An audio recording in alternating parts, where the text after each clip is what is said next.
চুরমার তৃণমূলের পরিষদীয় সংসদীয় দল, হাতছাড়া হয়েছে কলকাতা পুরসভা ও বিধাননগর পুর নিগম। দিকে দিকে পুরসভা থেকে পদত্যাগের হিড়িক পড়েছে তৃণমূল কাউন্সিলরদের। এই তালিকায় এবার বীরভূমের সাঁইথিয়া পুরসভা চেয়ারম্যান, ভাইস চেয়ারম্যান সহ 16 জন কাউন্সিলর সোমবার মহকুমা শাসকের কাছে পদত্যাগপত্র জমা দিয়েছেন। বর্তমান রাজ্যের রাজনৈতিক পরিস্থিতির কথা চিন্তা করে এবং মানুষের পাশে থাকার স্বার্থেই এই সিদ্ধান্ত বলে দাবি করেছেন চেয়ারম্যান বিপ্লব দত্ত।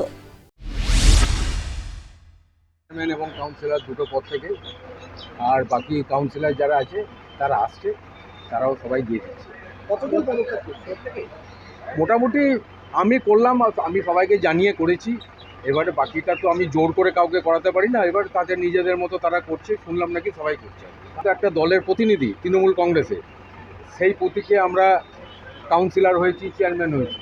তো সেই হিসাবে এবারে যে ভোট হলো তাতে আমরা দেখলাম যে মানুষ তৃণমূল দলটাকে প্রত্যাখ্যান করেছে। আর 2 নম্বর কারণ হচ্ছে যে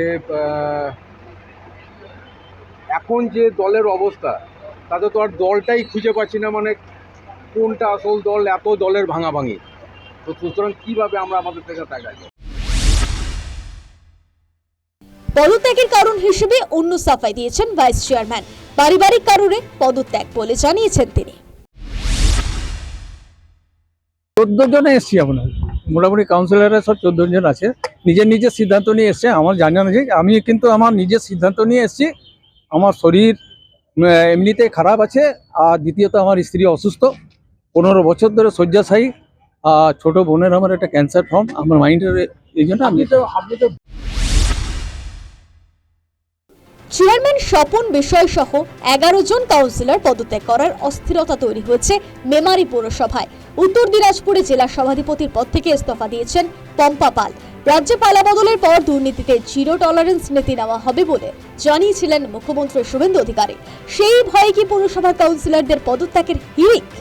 উঠছে প্রশ্ন। News time.